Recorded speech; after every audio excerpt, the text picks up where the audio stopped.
Let's give a warm welcome to Dr. Emily Struckhoff to tell us about how to protect ourselves from tick bites. Awesome. Hello, everyone. Thank you so much for having me here today. I was just thinking I've been on the call for 45 minutes, and I've already learned so much about mushrooms and fungi. It's been great. So thank you all for having me. And I'll go ahead and share my screen so we can get started. So, we got a lot to go through today. There we go. So you all should be able to see that.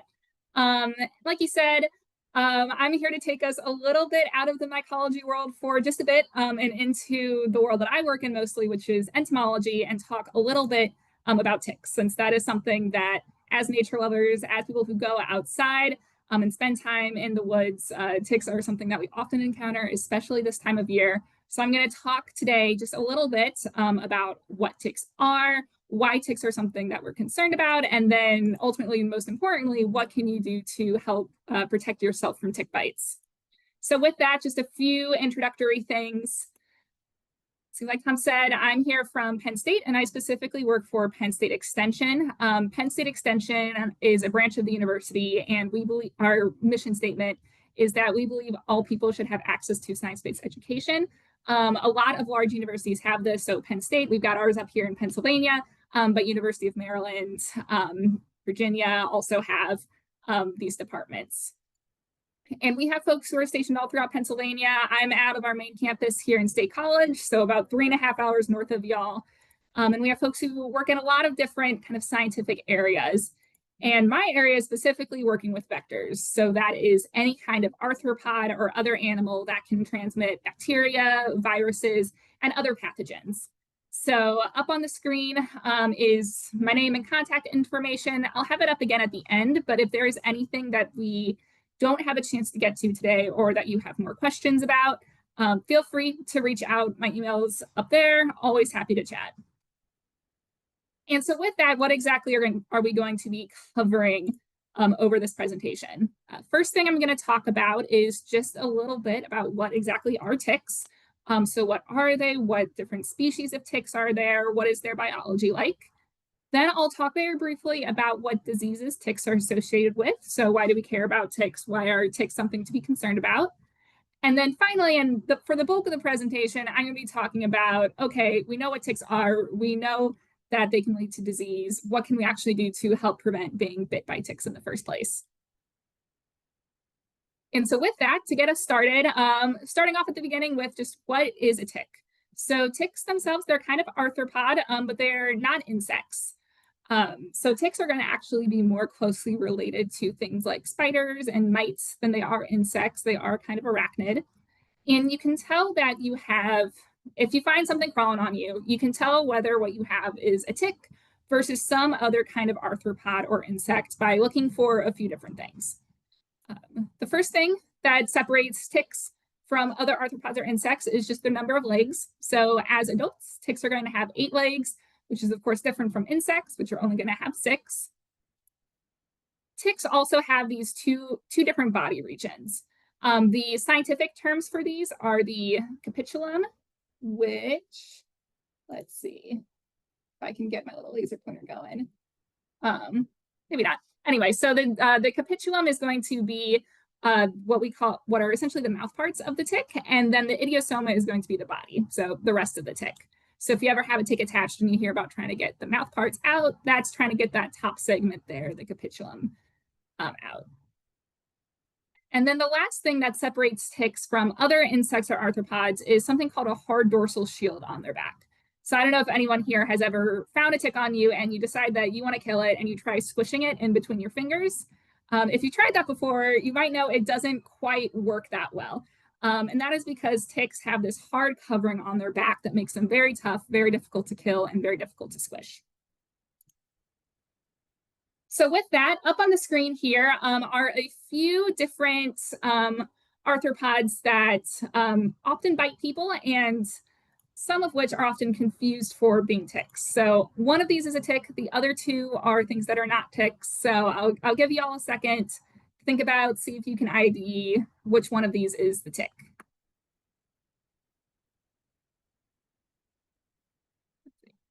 All right, taking a look if you got your guesses. So if you said that the first one there was the tick, that is correct. I see someone, yeah, on the left, number 1, exactly. Yeah, so that one over on the left, that's going to be your tick. And once again, you can tell it's a tick because it's got those 8 legs. It has those 2 separate body regions. And while you can't see it in the photo, it does have that hard dorsal covering on its back. The other 2, if you're curious for what they might be, in the center there, that is a bed bug. And over on the right, that is a deer head. Deer heads are kind of biting flies that you'll often also find out in the woods. So both are things that can also bite people, but you can tell that they're not ticks. You can tell that they're something different by, once again, looking for the number of legs there. These ones only have 6 instead of 8, looking at the body regions and also looking at their exoskeleton and their covering. But another thing to know about ticks is that their appearance can change quite a bit as they grow and feed. And this is something that we call engorgement. So essentially when a tick decides that it wants to bite an animal, whether that be a mouse or a deer or a dog or a person, once they attach, they will stay attached to that host animal for up to 7 days. So they're very different from mosquitoes or other blood-feeding arthropods that kind of come in, get their fill of blood, and then get out. Ticks stay around for quite some time. And while they are attached, they engorge or grow bigger, which basically means that ticks' appearance can change a lot over the time that they're feeding. So in this photo on the very left is a picture of a tick that has not fed on an animal, versus on the far right is a picture of a tick that has been feeding for about 7 days. So as you can see, they grow 5, 6, 7 times the size that they start off with during the course of when they're feeding. And this is something to note because first off, this means that ticks can look very different. So not every tick of one species that you find is going to look the same. Their appearance can change quite a bit. But this can also be used to help figure out how long a tick has been attached. So if you find a tick on you and it looks like the one over on the left, then that tick probably hasn't been attached for that long. It probably just got on you. Versus if you find a tick on you and it looks something more like the one on the far right, that means that the tick has been attached for quite some time and has been feeding for a while. And so the next thing I'll talk about just in terms of the biology of the ticks is their life cycle and kind of how they grow and get bigger and how they feed. And so most ticks live for about 2 years. They have about a 2-year lifespan, which for an arthropod is quite a long time, right? With some notable exceptions, things like cicadas and some other insects that can live quite a long time. Most arthropods are not living 2 years. This is something that's more unique to ticks. And during that time, they go through 4 different life stages. So to go through these quickly, ticks, they start off as eggs, which then hatch into larvae. If anyone here has ever found a tick larva before, they are very, very small. You can see them with your naked eye, but it is quite difficult to. They just kind of look like flecks of dirt or pollen or something like that. And the larvae then go off and they do what we call take a blood meal, which is just kind of the fancy term for they go out and they find an animal to feed on. So in the larval stage, these often tend to be smaller animals, things like mice or squirrels or chipmunks. They're going to go feed on that animal, stay attached for up to 7 days, feed on its blood, and then molt into the next life stage, which are nymphs. Nymphal ticks are going to be a little bit larger than the larvae are. They're a bit easier to see. This is also when ticks start to have 8 legs. The larval stage actually only has 6. It's kind of weird. But as nymphs, they're going to have 8 legs. And they're going to do the exact same thing. They're going to go out. They're going to look for some sort of animal to feed on. They're going to take that blood meal and then molt into adults. So adult ticks are the oldest life stage. They're also going to be the largest. This is when we see a difference between male and females as well. There is no difference between male and female ticks in the younger life stages. It's only as the adults. And as adults, then only the female ticks are going to go and take that third and final blood meal. The male ticks really do not feed. Only the females do. And once the female feeds, the male and female mate, lay eggs, and the entire cycle starts all over again. And the reason why I bring this up is kind of twofold. One is that similar to tick engorgement, these different life stages of ticks are all going to look a little bit different. And the second has to do with actually how tick-borne diseases are spread and how these pathogens are transmitted. Because with a few exceptions, ticks are generally not born with the pathogens that they can transmit. They're not born with the bacteria or viruses in them. They pick those up from the animals that they feed on. So that means that each of these blood meals, so each of these times that a tick is feeding on some sort of animal, there we go, there's my later pointer. Each of these times that a tick is taking a blood meal is an opportunity for it to pick up some bacteria, some virus from that animal and transmit it to the next animal that they feed on. And that is how tick-borne diseases get spread and how they circulate throughout the environment. And so with that, last thing I'll talk about just for general information about what ticks are is actually how ticks are finding the animals that they want to feed on. So how does a tick know that you're there and that they can feed on you? And for most ticks, this is going to be through a behavior called questing, which is essentially where ticks will crawl onto a blade of grass or a small plant, and they'll wave their legs around in the air. So let me see if I can get this video going. I need to get where the laser pointer. Let's see. Okay, well, the video might not be working for now. That's okay. There we go. All right, there it is. So this is a video that I took doing some field work collecting ticks out in southern Illinois. And you can see this tick crawling around on the plant and kind of waving its legs in the air. And ticks have sensory organs on their legs that help them detect things in the air like carbon dioxide, which may indicate that, hey, there's an animal walking by that I could feed on. So ticks will wait, they'll wave their legs around in the air, and then when an animal brushes by, they'll grab on and then crawl around until they find a place to attach. Ticks are not found in trees, they cannot jump. This is the main way that they are finding the different animals that they're feeding on throughout their life.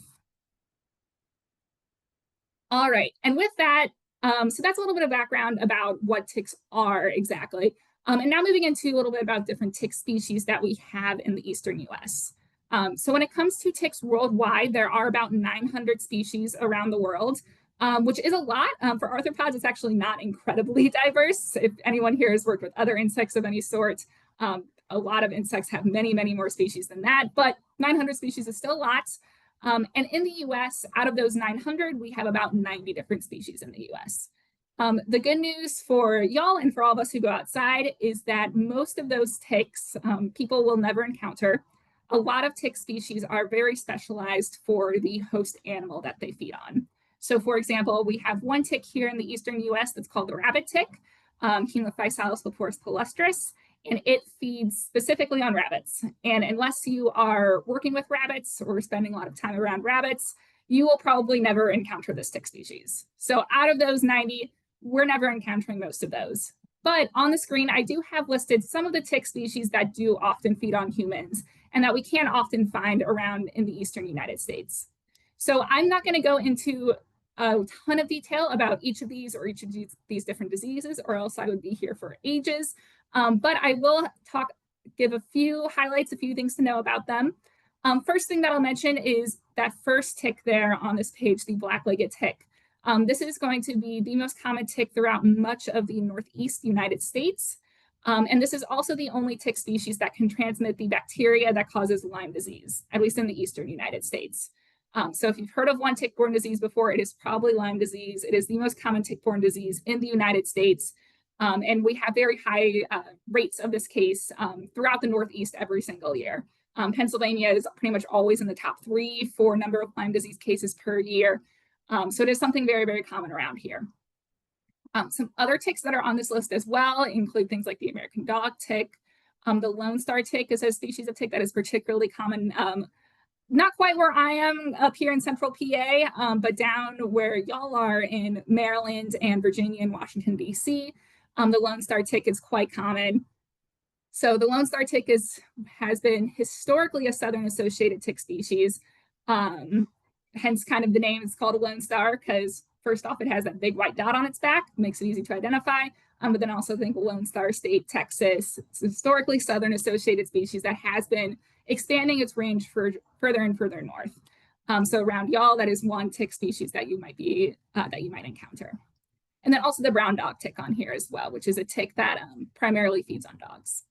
So once again, I'm not going to go into details about all this, but if there's any that you want to know more about, feel free to leave a message in the chat and I can answer it after the presentation or shoot me an email. We can talk more. But the last tick species I will specifically mention here is the Asian longhorn tick. So the Asian longhorn tick is an invasive tick species in the US. It was first introduced to the United States, well, it was first found in the United States, I should say, back in 2017 in New Jersey, although it was later, some specimens were later identified as the Asian longhorn tick that were collected from West Virginia back in around 2010. So it's been in the US for quite some time. And this is primarily it's a livestock pest. So it is something that feeds a lot on things like cattle, horses, although it can also feed on deer. And it is a big invasive species of concern. So since it was first discovered in 2017, it has been found in about 21 states in the US. On the map there, you can see the counties where it has been found. Most of these kind of follow along Appalachia, although it has been found as far west as Oklahoma and Missouri, Arkansas as well. And it has been found in Maryland, Virginia, and Washington, D.C. And one thing that makes this tick very different from the other ticks that we talked about is how it reproduces. So in the United States, this tick species is what we call parthenogenic, which essentially means that the females can reproduce without a male. In fact, in the US, there have only been a couple of males of this species ever found. Other than that, it's only females that have been identified. And because it is parthenogenic, that is part of the reason why it has managed to spread so far as an invasive species. Because what can happen is all it takes is one tick getting onto an animal and transported to a new area for it to lay eggs and reproduce and have and start a new tick population in that area. So this is a tick that from the genetic standpoint is very weird because of how it reproduces, and it also a big concern, especially in things like the livestock industry or just otherwise folks who live in these areas who may be encountering them. So that is the short little primer on different kinds of ticks that we have throughout the eastern United States. And what I will spend the rest of the presentation going over is the important bits, which is how can we actually protect ourselves from tick bites? So you know that ticks are out there, you know that there are different kinds of ticks and kind of what they're like, but what steps can you actually take before you go outside in the woods to help prevent tick bites?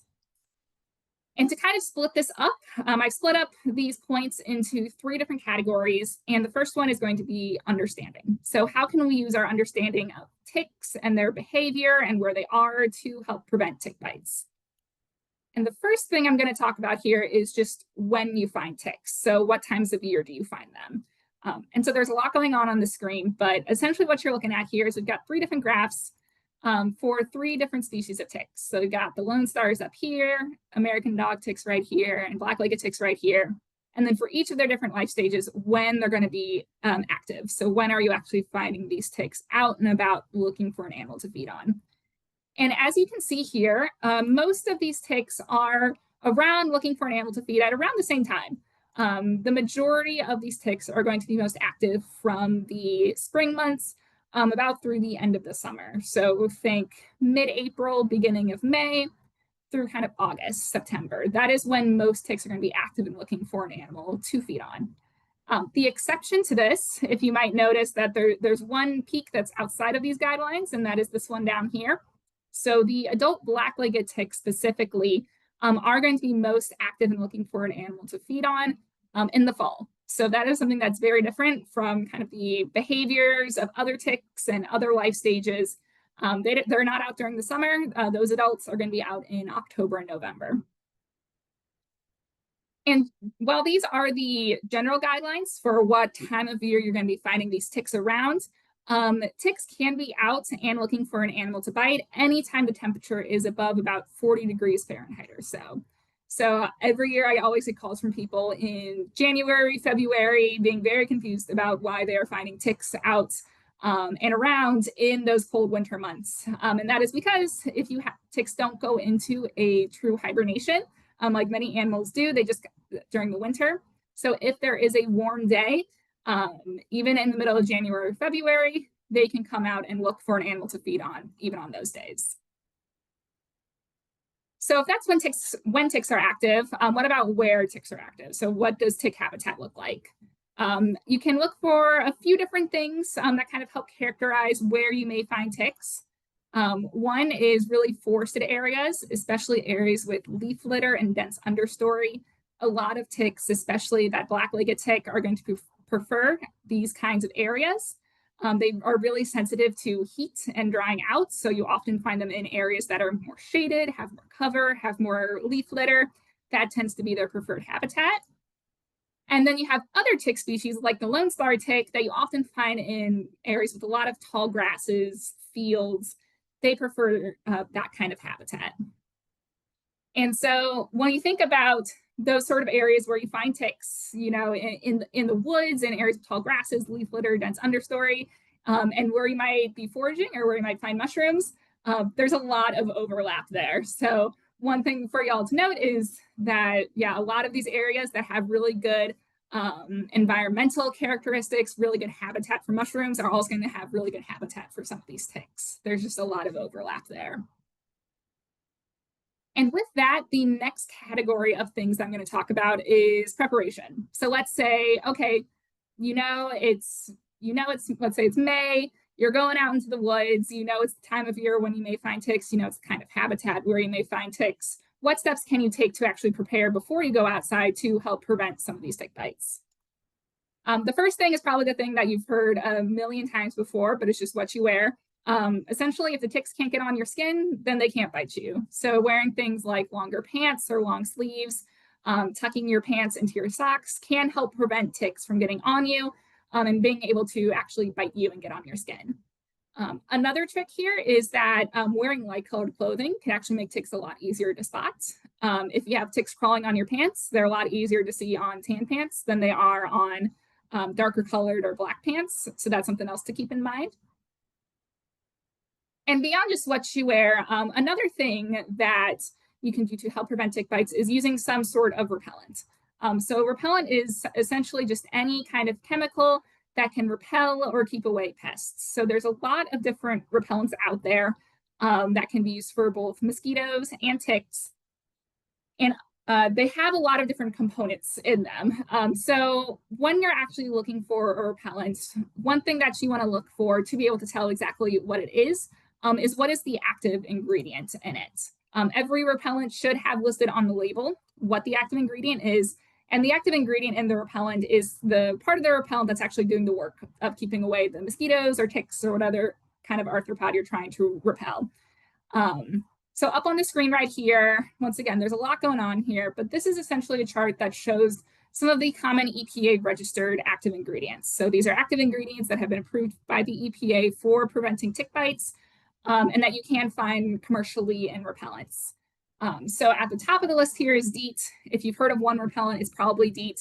It's the one that's been around for the longest. It's generally going to be the most common, and it has the most safety and kind of efficacy data behind it. That being said, there are other repellents out there as well, other than DEET. Picaridin is a repellent that you can find. It's becoming more common recently. It has very similar effectiveness to DEET, but without kind of the very distinct smell and kind of texture that DEET has. But otherwise, it works very similarly. You can also find repellents containing oil of lemon eucalyptus. This is different from the oil of lemon eucalyptus, like essential oils, but it is derived from the same plants. And it has also been tested and is approved and is effective against ticks and mosquitoes. You'll also find this labeled as PMD. So if you see anything that's ever labeled PMD, that is also this oil of lemon eucalyptus. So once again, these are some of the most common repellents that you're going to find out in the stores. Another question I often get is also about kind of essential oil blends. So sort of DIY tick repellents, how do they work? And general recommendation here is that we generally do not recommend using these DIY blends because they are not registered by the EPA and we really don't know much about them. So they may be ineffective as a repellent or potentially dangerous if misused. So when in doubt, we recommend using one of the others. Another option, though, if you are going out into areas with a lot of ticks quite frequently, is treating clothing with permethrin. So permethrin works a little bit differently from other insect repellents because instead of spraying permethrin directly on or spraying it directly on you right before you go outside, like you may with DEET or another repellent, you use permethrin to pre-treat clothing before you wear it. Essentially what that means is you do what my coworker in this picture is doing, is you take the clothes that you're going to be wearing out into the woods, that you're going to be wearing going hiking, going mushroom collecting, whatever you may be doing. You take them outside and you spray them with permethrin. You wait for it to dry, and then once it's dry, you can take it back in and wear it. And permethrin itself, it works as both the pesticide and repellent for ticks and mosquitoes, which essentially means it's going to help repel them and keep them away. but it will also kill them if they get on you. And one reason why you may choose to use permethrin as opposed to another repellent is how long it lasts. So clothing that's been treated with permethrin, if you treat it at home by yourself, will generally last about 5 washes.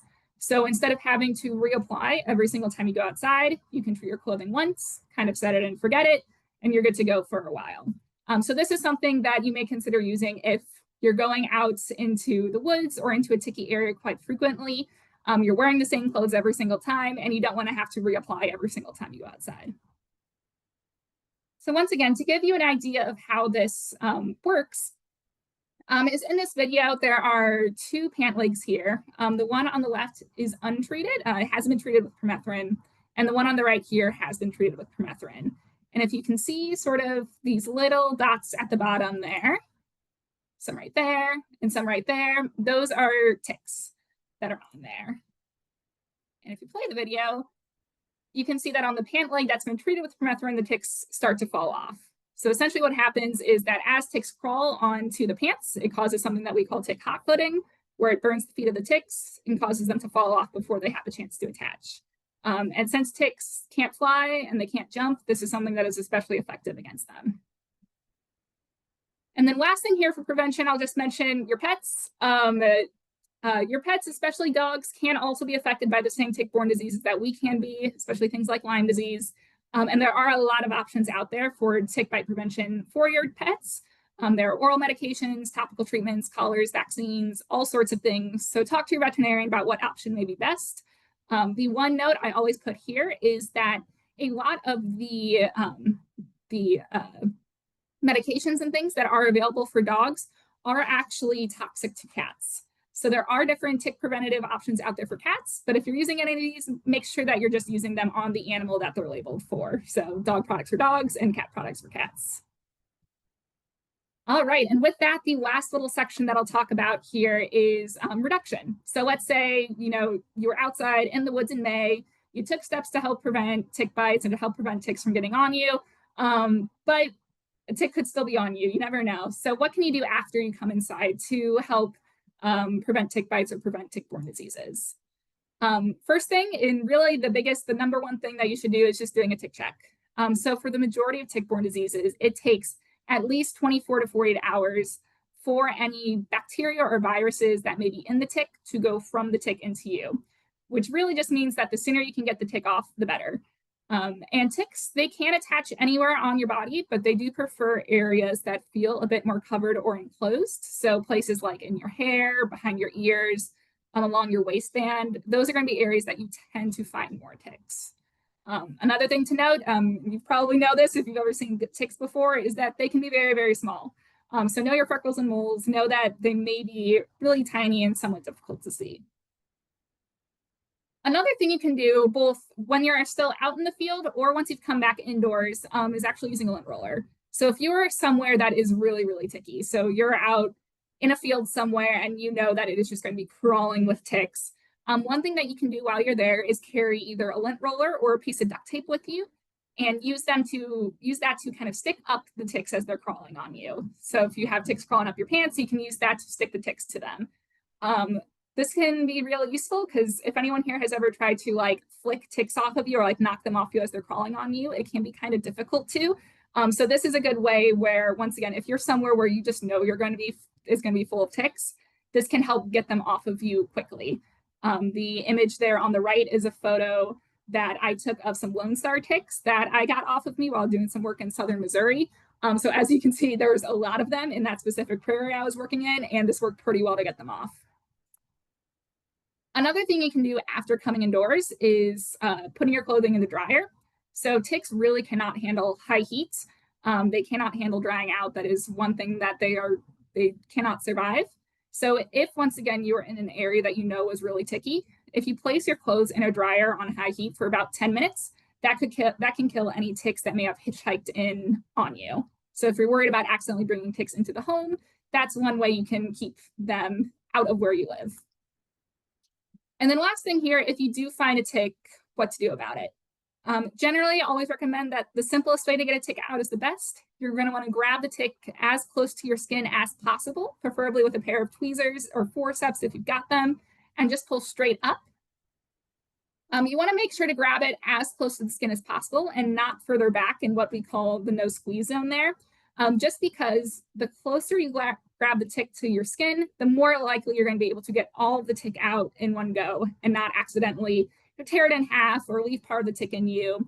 The better you're able to grab it close to the skin, pull it out, the more likely you're actually going to get it all out. And then last video I have here is from one of my coworkers showing how to remove a tick. So she has a few ticks there that she's going to go in with a pair of tweezers to try to remove. And you'll be able to see that she's going to grab it really close to the skin and pull it up. And you'll notice that it's taking actually quite a bit of force to pull the ticks out. That is because ticks on the part of their body that actually goes into your skin, they have these little recurved teeth, kind of like an anchor, which helps anchor the ticks into the skin so they don't fall out and also makes them difficult to remove. So you can see that she had to put like a little bit of force in there to actually remove the tick. But it is possible, just pull up, steady, even pressure. You can't get the tick out all in one go. You can't get it out all at once. And so with that, that is all I've got for you today. So the last thing I always say here is a lot of the things that we talked about to help prevent tick bites are all things that you can do before you go out or things that you can be aware of. So we kind of co-opt Smokey the Bear a little bit, and we say only you can protect tick bites. So I hope you learned something here. I hope you have some sort of trick that you can use next time you're out to help prevent ticks from getting on you. Got some references and image credits. And then last thing I have here is, once again, I've got my email on there if anyone has any questions after the presentation that we aren't able to get to, and then also an eval if anyone has any feedback. But other than that, that is all I've got. Thank you so much again for having me.